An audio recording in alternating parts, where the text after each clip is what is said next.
எனக்கு மினிமம் வந்து நாக்ரிலேருந்து daily 4 calls கண்டிப்பாக வந்துடும். Generally the HR doesn't see that. It is tracked by the ETS.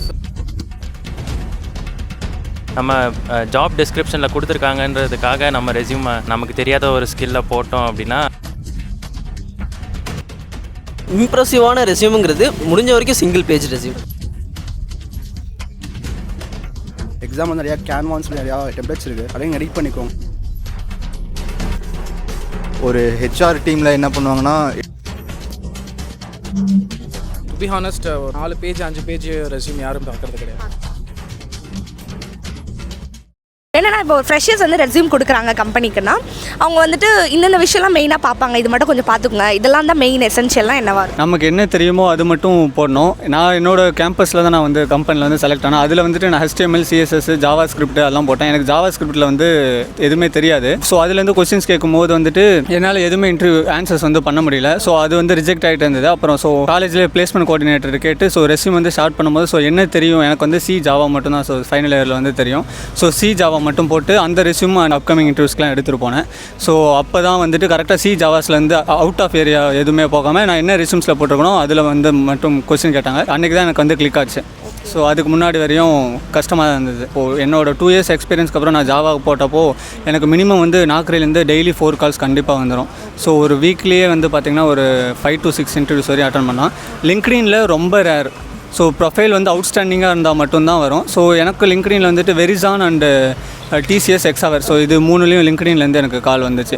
So அதுவும் profile வந்து அவுட்ஸ்டாண்டிங், ரெஸ்யூம் வந்துட்டு ஸோ கீவேர்ட்ஸ் வந்து மெயினாக நம்ம எது ஸ்ட்ராங்கோ அதெல்லாம் மென்ஷன் பண்ணுவோம் ரெஸ்யூம். நாக்ரியில், லிங்க்டின்ல எல்லாத்துலேயுமே. ஆமாம், ஆஃபீஸாக ஸ்கில் செட் தான் பார்ப்பாங்க. இப்போ ஸ்கில் செட்டில் ஃபார் எக்ஸாம்பிள் என்ன டெக்னாலஜி கவர் பண்ணிட்டு வந்திருக்காங்க, ப்ளஸ் ரெஸ்யூமோட வெயிட் லைக் கம்யூனிகேஷன் எப்படி இருக்குது, ப்ளஸ் செகண்ட் வந்து ஏதாவது கோர்சஸ் கம்ப்ளீட் பண்ணியிருக்காங்களா, ஸோ அந்த மாதிரி டீட்டெயில்ஸ் எல்லாம் பார்ப்பாங்க. ஆப்வியஸ்லி ஆட்டிடியூட் எப்படி பண்ணுறாங்க, ஸோ அதுவும் கவர் பண்ணுவாங்க. So when it comes to resume அதில் என்னென்ன ரெஸ்யூமில் ஆப்வியஸாக சர்டிஃபிகேஷன் என்னென்ன பண்ணியிருக்கிறாங்க அது மட்டும் தான் மெயினாக பார்ப்பாங்க. So based on the certification அவங்களுக்கு வந்து ஐ மீன் கொஷின்ஸ்லாம் கேட்பாங்க, அதை வச்சு ப்ரொசீட் பண்ணுவாங்க ஃபர்தராக. ஃபஸ்ட்டு ஸ்கில்ஸ் தான் கேட்க போகிறவங்க. டெக்னிக்கலாக கேட்குறதுனா ஸ்கில்ஸ் பற்றி தான் நிறைய கேட்பாங்க. எவ்வளோக்கு எவ்வளோ ஸ்கில்ஸ் டெவலப் பண்ணிக்குமோ அவ்வளோக்கு ஸ்கில்ஸ் டெவலப் பண்ணிக்கணும்.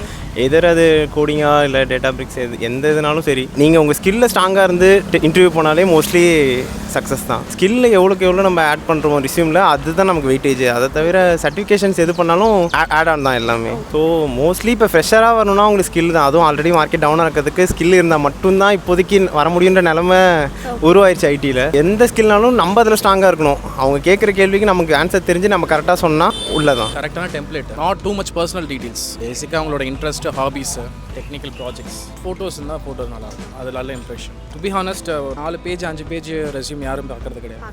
2 பேஜஸில் எவ்வளோ நீங்கள் ப்ரெசென்ட் பண்ண முடியுமோ அது இப்போ ஆல்ரெடி நிறையா டெம்ப்ளேட்ஸ் இருக்குது, அவைலபிளாக இருக்குது. So put as much details in that will help. ஆக்சுவலாக நான் என் பிளேஸ்மெண்ட்டில் வந்துட்டு முதல்ல வந்துட்டு ஒரு ரெஸ்யூமோட ப்ரெசன்டேஷனே வந்துட்டு அதுதான் ஸ்பீக் பண்ணுவாங்க. ஏன்னா ஒரு ஹெச்ஆர் டீமில் என்ன பண்ணுவாங்கன்னா எடுத்தோன்னே ஒரு ரெஸ்யூமை ஃபுல்லாக அவங்க படிக்க போகிறதில்ல. ஸோ அது நீ எந்த அளவுக்கு நீ ப்ரெசன்டேஷன் பண்ணுறியோ ஒரு ரெஸ்யூமுக்கு ஒரு குறைஞ்சபட்சம் ஒரு 1 minute அப்படிங்கிற மாதிரி தான் அவங்க எடுத்துப்பாங்க.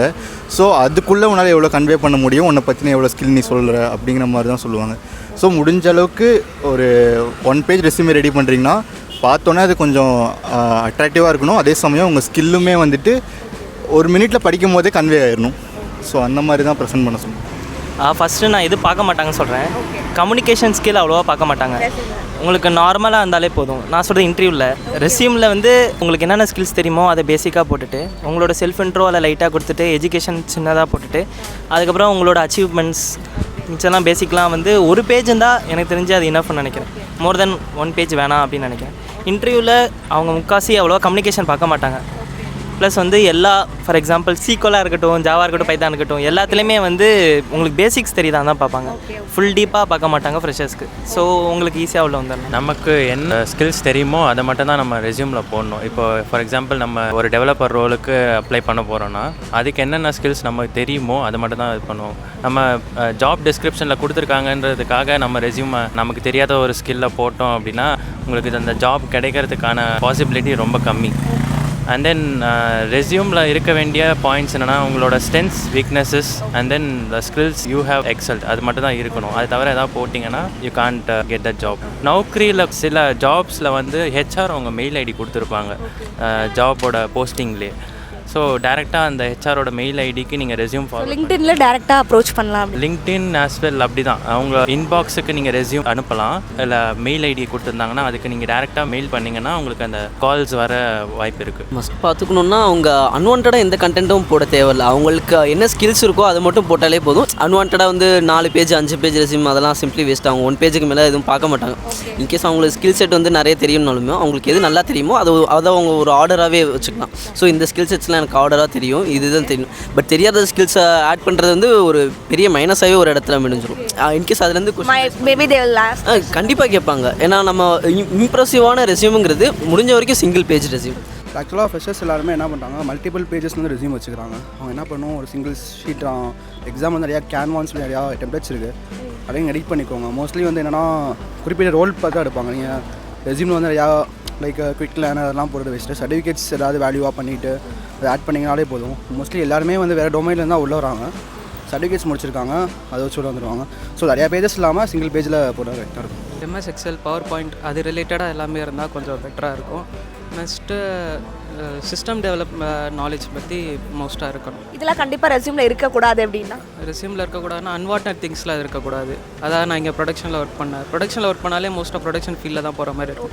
வேறு ஃபீல்டு மாற முடியாது. அதனால் மோஸ்ட்டாக ஒரு ஃபீல்டை சூஸ் பண்ணிட்டாங்கன்னா அந்த ஃபீல்டே இது பண்ணுற மாதிரி. போர்ட்ஃபோலியோ க்ரியேட் பண்ணி அதில் வந்துட்டு அவங்க ரெஸ்யூமேவை அப்லோட் பண்ணிட்டு அவங்க பேஜஸ்லாம் க்ரியேட் பண்ணிட்டு அதை அப்லோட் பண்ணியிருந்தாங்கன்னா யூஸ்ஃபுல்லாக இருக்கும். மோஸ்ட்டாக ஃப்ரெஷர்ஸ்ன்றப்போ காலேஜ்லேயே வந்துட்டு அவங்க நிறைய ப்ராஜெக்ட்ஸ் மினி ப்ராஜெக்ட்ஸ் அந்த மாதிரி பண்ணிட்டு அதை வந்துட்டு அவங்க ரெஸ்யூமேல அப்லோட் பண்ணி வச்சுருந்தாங்கன்னா it will be helpful for HRs to connect with peoples.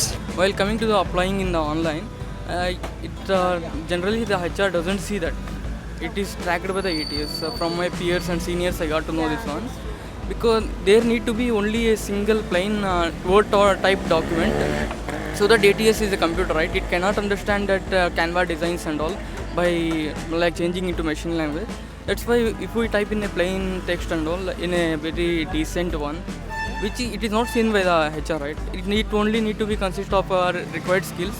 Everyone need to study the JD, what is and all required there. We should not give too much extra info and too much less info. And it should be up to the JD itself, job description, and that's it. I can say LinkedIn is not for the freshers. Okay. Only Naukri I can prefer the Naukri for the small non-IT jobs.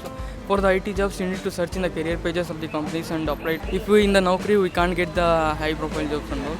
Need to increase the skill set and see the career pages of that company regarding which that company hiring for that particular or interested job. Basically, as a fresher, he is completely fresh to the market, right? So what maybe I'll be looking out is something out of the resume which he needs to come out. Something of his skills which would be out of the box, because as a fresher I'll not be able to let him the past history of what he has done or anything. No kind of works or probably.